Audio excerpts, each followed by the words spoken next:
여러분, 우리가 살아가노라면 우리의 삶 가운데 우리를 가슴 뛰게 하는 일들이 있습니다.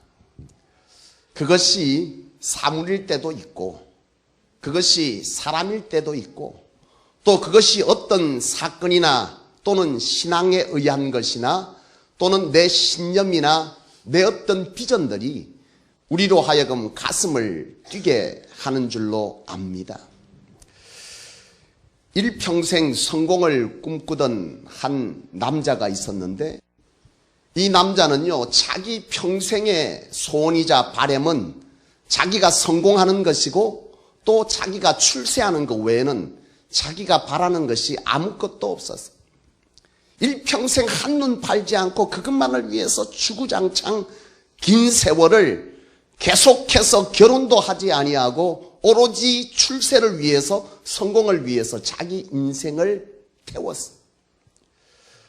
어느 순간 세월이 지나서 자기 인생을 돌아보니 이제 지긋이 나이가 들고 머리가 희끗희끗 세웠는데, 주변을 돌아보니 출세하고 성공은 했지만 자식도 없고 사랑하는 아내도 없는 거예요. 성공하고 많은 것을 가졌지만은 비록 자기 삶에는 행복하지 않았어요. 그래서 이 사람이 나는 무엇으로 행복할 수 있는가 하고 있다가 어느 순간 자기 앞에 운명처럼 나타난 한 여인이 있었는데, 이 여인을 볼 때에 자기의 가슴이 뛸 거라는 생각을 하지 못했어요. 왜냐하면 이미 자기는 긴 세월 나이가 들어서 이제 머리도 희끗희끗 새고 이미 이 긴 세월을 사는 동안에 자기에게 바라고 소원하는 것은 오로지 뭐밖에 없었습니까? 성공과 출세밖에 없었기 때문에 자기의 이 가슴에는 그런 것으로 내 이 굳어져 버린 가슴을 뛰게 할 거라고 생각하지 못했는데, 어떤 한 여인을 보면서 자기가 굳어졌다고 생각했던 이 심장이 뛰기 시작하는 거예요. 그러면서 자기 속에 바람이 있기를, 내가 저 여인과 함께 살아가면 참 뭐하겠다? 행복하겠다. 이 바람이 생겼다는 거예요. 여러분, 이 남자 일평생 자기의 가슴은 굳어져 버리고 메말라 버린 줄 알았는데, 한 여인으로 통해서 굳어져 버린 이 가슴이 뭐하기 시작한 겁니까? 뛰기 시작하는 거예요. 이 가슴이 뛰는데 이 가슴 뛰면 뭐냐 하면 곧 뭡니까? 이 가슴 뛰면 곧 행복이요. 이 가슴 뛰는 것은 자기를 행복하게 하는 것이라는 사실을 알았다는 것이죠. 한 청년이, 요즘 청년 실업이 굉장히 심각합니다. 여러분 아시고 계시죠? 우리 청년들 위해서 여러분 기도해 주시기를 원합니다. 요즘 청년들요, 실업이 심각하거든요.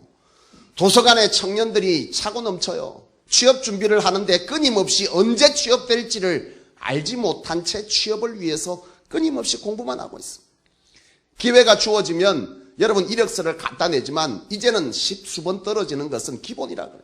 넣으면 떨어지고 넣으면 떨어지고. 왜 그래요? 지난번에 우리 사무를 통해서 들어보니까 새마을금고 직원 하나 뽑는데 보통 50대 60대 1 이상의 이제는 100대 1이 됐다냐. 100명에 1명이 입사를 하는 이런 100대 1의 경쟁을 뚫고 들어와야 되는 이런 시대에 청년들이 살고 있어요. 나는 우리 청년들이 지금 여기 있습니다. 요 앞에 앉아서 헌신도 하고 수진이도 우리 유라도 청년들이 다 있습니다. 이 청년들을 여러분 위해서 여러분 기도해 주시기를 원합니다. 참 청년 실업이 심각한데 한 청년이 자기가 살아가면서 가장 원하는 것이 뭐겠습니까? 취업하는 거죠. 취업하는 거. 수없이 시험을 치고 떨어지고 시험 치고 떨어지고 이걸 반복하면서 자기 안에 점점 자존감이 낮아지는 이런 일들이 벌어지는데, 어느 날 신문을 보는데 자기가 꿈에 그리던 직원을 모집한다는 이 광고를 보면서 자기는 생각한 거죠. 내가 지금 이렇게 수없이 시험 쳐서도 떨어졌는데 내가 저기 되겠나, 이런 생각이 들어요. 근데 그래도 뭐 해봐야 됩니까? 그래도 도전해봐야지. 가서 시험을 치고 나오는데 자신이 없어. 그저 일상처럼 다시금 도서관으로 발걸음을 들여서 언제 될지 모르는 그 막막함 속에서 시험 공부를 또 하고 있는 거예요. 하루는 이 도서관에 앉아서 책을 뒤적뒤적거리는데 마음이 심란해. 전화가 한 통화가 왔어요. 보니까 알지 못하는 전화. 그래서 이게 또 스팸 전화인가 보다 생각하고 있다가 그래도 혹시나 싶어서 전화를 받았는데 합격 전화를 받았어요. 여러분, 이 청년의 굳어버린, 실패로 인해서 굳어버리고 여러 가지 세상의 어려움과 환난과 주변의 소리들로 인하여 굳어질 대로 굳어진 이 심장이 터질 듯이 뭐 하겠습니까? 뛰는 거죠. 이 뛰면 곧 그의 인생의 뭡니까? 행복인 거죠. 이 가슴 뛰면 그의 인생의 행복입니다. 제가 사역하는 현장에서 물어보는 것 중에 하나가 무엇이 우리 집사님들에게, 성도님들에게 가장 행복한 인생의 사건이냐 이렇게 물어보면요, 참 많은 대답들이 있어요. 어떤 집사님이 그 얘기를 해요. 자기가 처음에 집에서 반대하는 결혼을 했대요. 혹시 여기 반대하는데 결혼한 분 계십니까? 여러분, 결혼 반대하는데 결혼하면 집에서 부모로부터 아무것도 받을 수가 없어. 그러면 둘이서 뭘로 시작해야 됩니까? 그저 사랑으로만 인생을 시작해야 되는 거죠.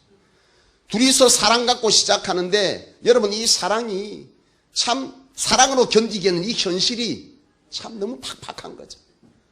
달새방부터 시작해가지고 끊임없이 전세방 가려고 애쓰고 허리띠 졸라매고 먹는 것 안 먹고 애가 사달라는 것 두들겨 패가면서 안 사주고 이런 몸부림을 쳐가면서 세월을 살았어요. 이 집사님이 그렇게 전세 옮겼다가 집을 산 거예요. 그 집사님이 그 얘기를 하더라고. 내 인생을 살면서 내가 가장 내 가슴을 뛰게 하고 행복했던 때가 뭐 할 때였다고? 집 살 때.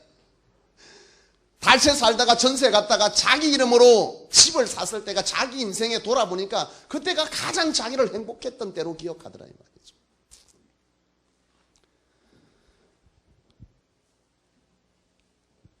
여러분, 젊은 시절에 아들 둘을 놓고 남편을 사별한 권사님이 계셨어요. 제가 그 전에 계시던.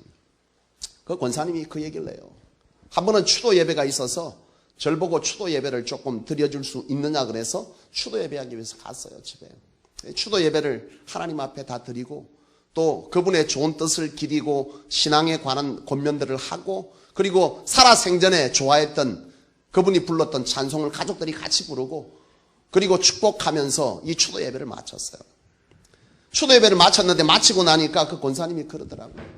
눈물이 걸성걸성 해가지고 하는 말이 참 젊은 시절에 남편을 잃고 혼자 살면서 긴 세월을 보냈는데 오늘따라 부쩍 그 남편이 불렀던 찬송을 부르다 보니까 그 남편 생각이 그렇게 난다는 거예요. 그러면서 그 얘기를 하는 거예요. 내 일평생 돌아보면 그래도 빨리 가서 빨리 갔기 때문에 살아가면서 원망스러웠던, 왜 당신은 그렇게 갔냐고 그렇게 원망스러웠던 사람이지만 돌아보니 그 남편하고 있을 때의 세월이 가장 내 인생에 행복했던 때라는 거예요. 여러분, 사람들에게 이 가슴 뛰는 일이라고 하는 것은 참 다양하겠지만은 여러분, 사람들의 얘기를 들어보면 다 우리의 삶의 범주 안에 있어요.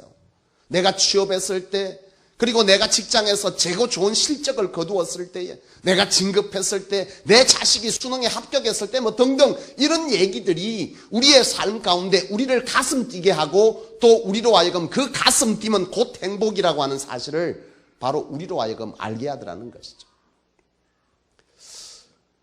나는 내 인생을 돌아보면서 나는 언제 내 가슴이 뛰었고 행복했냐 하고 돌아보니까 내가 이 시간에 눈치가 있다면 누구를 만났을 때 가슴이 뛰었다 해야 돼. 제가 사모를 만났을 때 가슴이 뛰었어요. 이거는 과거에 누가 그럽디다 믿거나 말거나 가슴이 뛰었고, 또 제가 살면서 가슴 뛰었던 것은 8년 만에 하나님께서 내 딸을 내 눈앞에 보여줄 때 사실 가슴 뛰었어요. 얼마나 가슴이 뛰었던지 제가 아름병원에서 우리 딸아이를 처음 하나님 앞에 선물로 받았는데 7년 8년 만에 그 딸아이를 눈에 보고 얼마나 좋았던지, 그리고 그 딸아이가 처음 하나님께서 선물로 주었을 때 그 소식을 듣고 둘이서 너무 좋아가지고 나올 때 병원비도 계산 안 하고 나왔다니까. 한참 오다 보니까 병원비를 계산 안 하고 나온 거예요. 둘이서 좋아가지고. 그때 돌아보면 참 먹먹했던 가슴이 뛰는 거예요. 벌떡벌떡 뛰는 거예요. 이 가슴 뛰면 곧 나에게 행복이었다 이 말이죠. 그리고 돌아보니까 나를 가슴 뛰게 하고 행복으로 갔던 게 뭐냐, 돌아보니까요, 저는 제 인생에 가슴 뛰는 사건들이 참 많았어요. 제가 처음 성경을 읽다가 나는 하나님 앞에 부름을 받았습니다. 우리 모친께서, 내가 그때만 해도 천주교를 다닐 때고요, 기껏 교회를 간 건 동네 수안교회 12월 24일 날, 제가 그때만 해도 소리가 이거보다 훨씬 고왔습니다. 오늘 믿거나 말거나가 많이 나오는데 12월 24일 날 동네 수안교회에서 12월 24일 날 1일 찻집 하는데 노래 불러달라고 찬조 출연으로 제가 갔어요. 그게 처음 교회에 발을 들여놓기 시작한 거예요. 12월 24일 기타 들고 가갖고 오 홀리나 이거 부르면서요, 눈 지그시 감고 은혜는 혼자 다 받았어요. 그렇게 해서 갔다가 교회 발을 한 번, 두 번 들여놓는데 어느 날 제 머리맡에 성경책을 누가 갖다 놨어요. 나는 그것이 우리 모친이라는 사실을 뒤늦게 알았지만 제 머리가 성경. 근데 이놈의 성경이 이상하게 잘 때마다 자꾸 밟히는 거예요. 안 읽으려고 그러니까. 그래서 잠이 안 와서 성경을 폈어요. 성경을 읽기 시작하는데 홀릭이라고 하죠. 빠져드는 거예요. 빠져드는데 이 성경을 멈출 수가 없는 거예요. 하루에 30분, 40분, 길게는 1시간을 막 성경을 읽는데 그 성경을 읽다가 그 속에서 내가 그전에 알고 있던 하나님을 깊이 영적으로 만나는 역사가 성경 속에서 일어난 거예요. 그러면서 하나님께서 신앙 안으로 푹 접어들게 하는데, 제가 대송교회를 그때 처음 나갔거든요. 반송에 있는 교회입니다. 그때 갔을 때 그 교회가 처음 건축하면서요, 막 밑에 지하에 땅바닥에다가 성도들이 앉아서 예배드리는 그런 상황 가운데 제가 교회를 처음 갔어요. 그때 우리 허건사님을 내가 처음 봤거든요. 그때부터 허건사님은 튀었어요. 예배가 마쳤는데 좋아가지고 춤을 추고 난리가 난 거예요. 나는 왜 그렇게 좋아하는지 이유를 몰랐어요. 그때만 해도. 권사님 마음에는 아마도 하나님의 성전이 세워지는 것과 이와 같이 예배할 수 있는 거룩한 은혜가 있다는 것이 그로 하여금 춤추게 하였다 그래 믿습니다. 제가 그때 갔을 때 그렇게 성도들과 교회를 바라보면서 신앙의 은혜를 받았는데, 그 신앙의 은혜 속에서 하나님께서 나를 불렀어요. 이 부르심은 곧 나로 하여금 신학 공부를 하도록 인도하신 것이고요, 그 부름에 나는 은혜를 잊을 수가 없어요. 눈물이 철철 나고 가슴이 뛰는데 견딜 수가 없었어요. 그래서 아무것도 모르는 내가 성당을 통해서, 천주교를 통해서 신앙을 처음 가졌지만은 교회를 통해서 다시금 재차 하나님의 은혜, 예수 그리스도의 보혈의 은혜를 알면서 하나님의 부르심을 입고, 그것이 불과 2년밖에 되지 않아서 교회를 나온 지 2년밖에 되지 않았으니까 천주교에서 부르던 성가와 기독교에서 부르는 찬송가가 많이 달라요. 찬송가도 모르는 게 태반이고, 신학교를 간다는데 어떻게 어떤 절차를 밟아야 되는 것도 몰랐어요. 그때 당시에 제가 교회 다닐 때 전도사님이 계셔서 제가 가서 물은 거예요. 내가 하나님 앞에 이렇게 부름받았는데 내가 어떻게 해야 되느냐 하니까 그 전도사님이 부산 장신대를 가르쳐 준 거예요. 그러니까 난 천지도 모르고 거기 가서 신학교가 그렇게밖에 없는 줄 알고 거기 가서 시험 치고, 그리고 나서 기다렸는데 그 성경고사를 치는데 내가 교회 간 지 얼마 안 되니까 막 불안한 거예요. 시험 치고 나서. 그래서 학자 발표 날에 전화를 걸어봤는데, 여러분 알란가 모르겠네. 너무나 감격했어요. 방에서 혼자 뛰고요, 소리 지르고 울고 난리가 났어요. 그때가 제가 20대 초반입니다. 24살 때. 지금도 잊을 수가 없어요. 가슴 뛰면 벌렁벌렁 하는 거 이게 멈추질 않아요. 그리고 내 삶 가운데 언제 가슴 뛰었냐 하고 보니까 목사 안수 받을 때.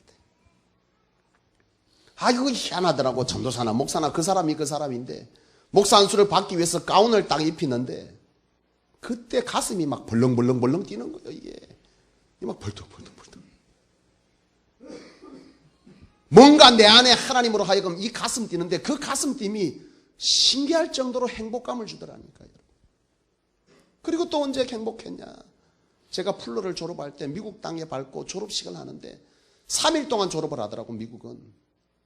이놈 그 참 제가 미국 땅 갔을 때 속아 갖고 갔거든요. 아는 목사님은.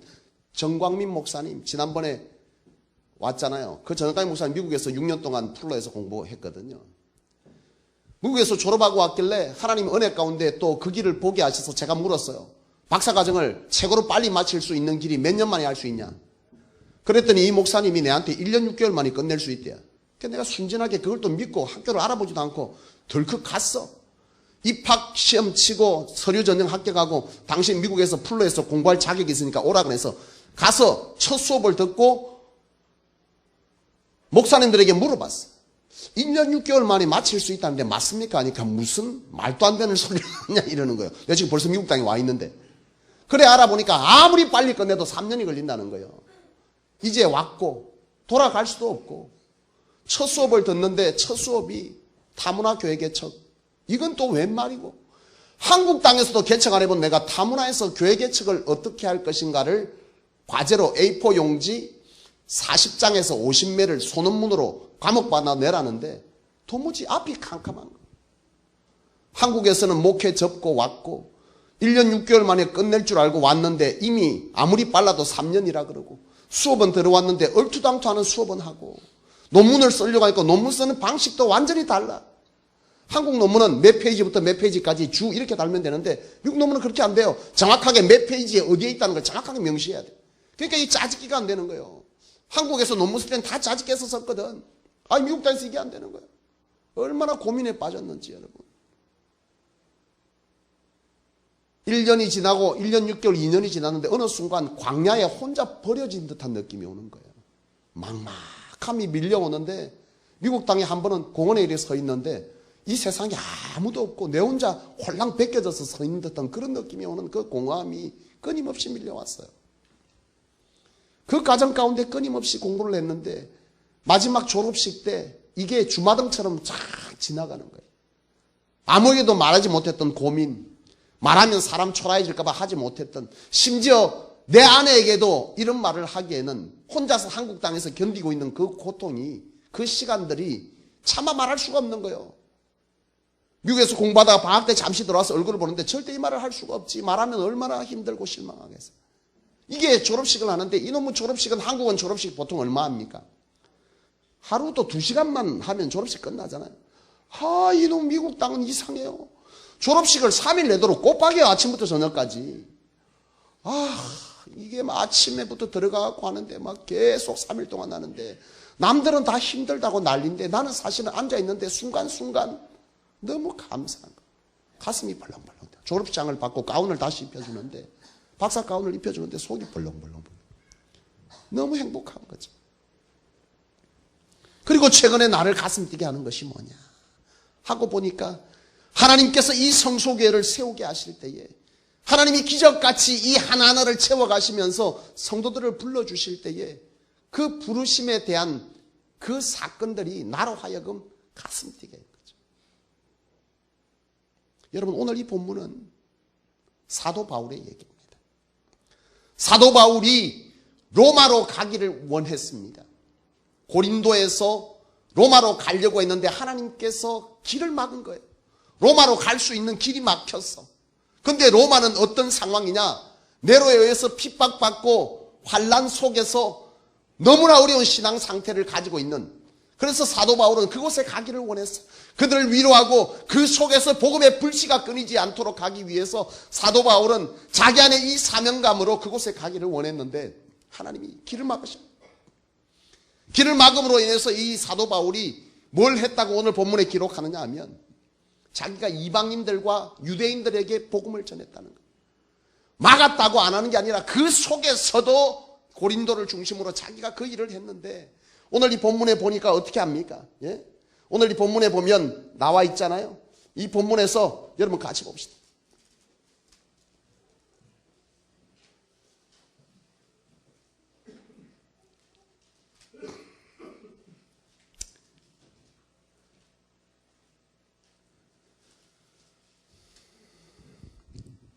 19절에 보면 표적과 기사와 능력으로 성령의 능력으로 이루어졌으며 그리하여 내가 예루살렘으로부터 두루 행하여 어디까지요? 일루리곤까지. 끊임없이 그가 복음을 전했어요. 근데 이 복음을 전할 때 지금 이게 나오지 않지만 사도 바울은 이 이방인들과 유대인들 사이에서 복음을 전할 때 버림받았고 능욕을 당하고 매맞은 일들이 비일비재하게 있었어요. 그런데 이 사도 바울은 그 속에서도 하나님께서 자기로 하여금 이방 땅에 복음에 전하게 하는 것을 보면서 사도 바울이 지금 로마 교인들에게 편지를 쓰고 있는 거예요. 내가 로마로 가기를 원하는데 지금은 내가 가지 못하지만은 장차 뭐 하게 될 것이다. 나는 그곳에 가게 될 것이고 하나님은 그곳에서 복음의 역사를 뭐 할 것이다. 이루어갈 것이다. 라고 하는 이 사실을 담아서 이 본문 속에 기록하고 있는 것입니다. 그런데 나는 이 본문을 보면서 사도 바울의 그 가슴 뛰이 느껴지는 거예요. 사도 바울의 가슴 뛰이 느껴지더라고요.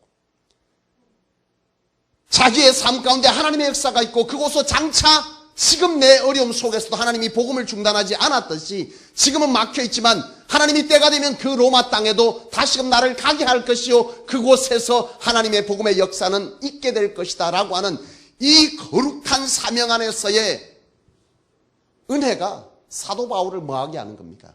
가슴 뛰게 하는 거예요. 나는 그러면서 한편으로 사도 바울이 그것과 함께 자기 자신을 보면서도 가슴 뛰지 않았을까 그런 생각을 해요. 여러분 그 느낌 압니까?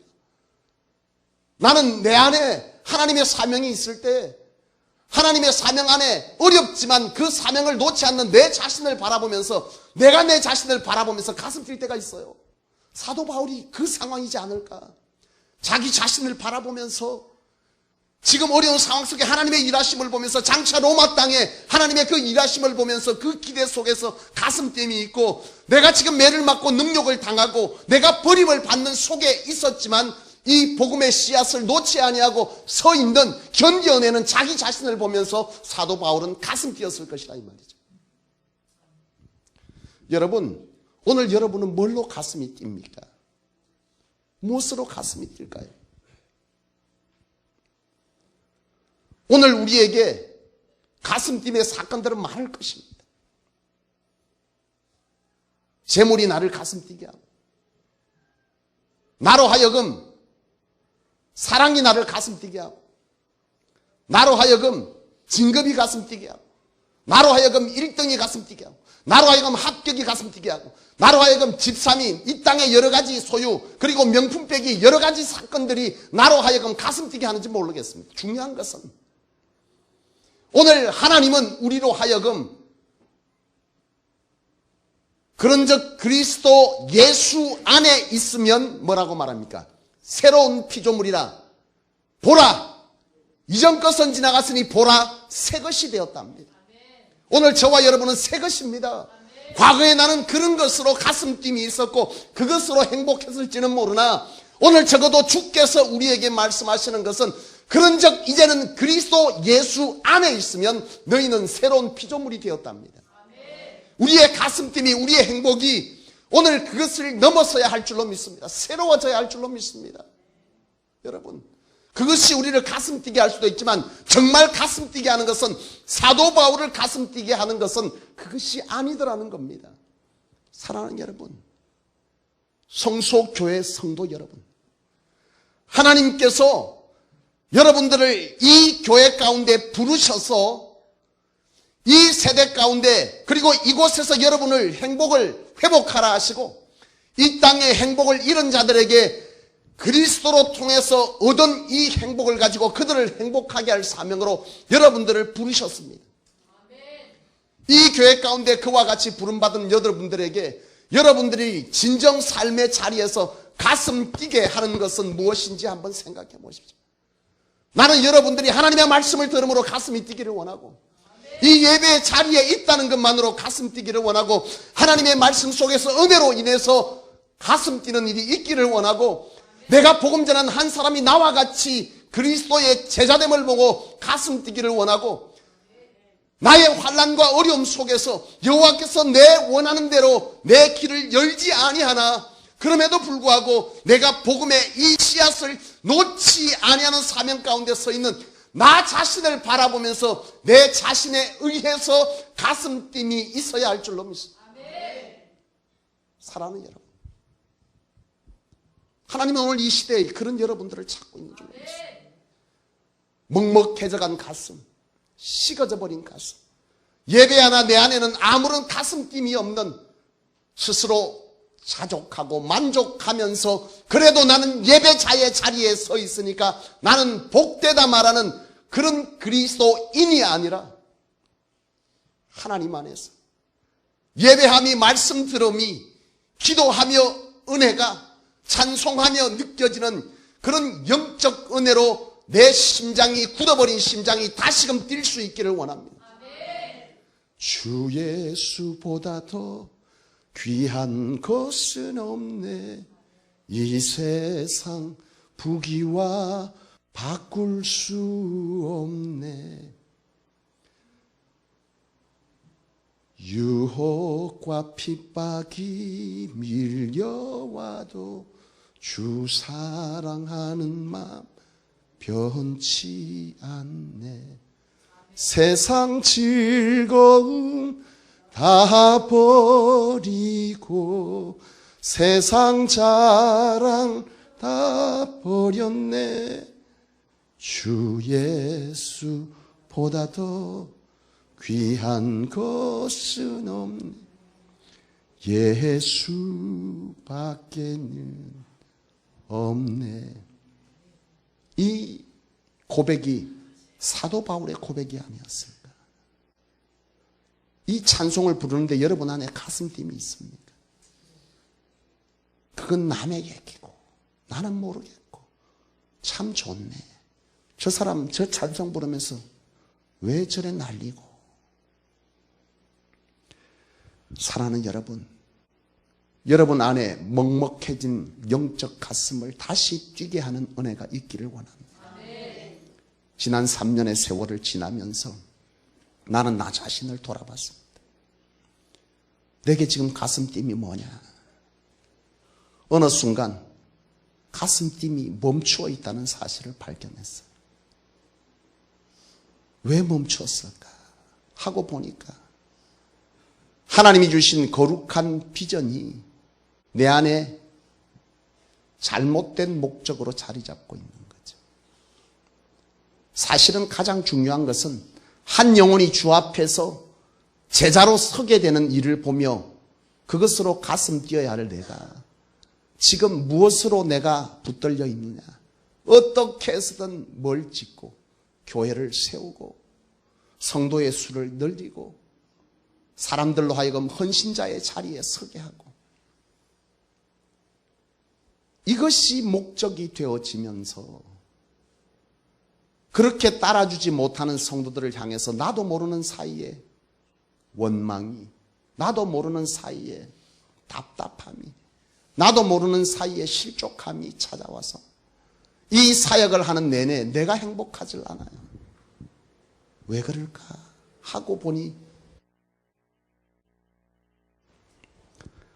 사랑하는 여러분, 혹시 이 자리에 있는 여러분 가운데도 그런 분 없습니까? 바라기는 그리스도인은 주 예수의 이름 안에서 그 이름만으로 가슴 띵이 멈추지 않아야 될 사람인 줄로 믿습니다. 오늘 우리 안에 다시금 우리의 신앙을 돌아보는 은혜가 있기를 원하고, 오늘 나는 무엇으로 가슴 뛰는지를 돌아보셔서 하나님께서 나로 인하여 기뻐하시는 은혜가 있게 되기를 원합니다. 우리 다 같이 기도하겠습니다.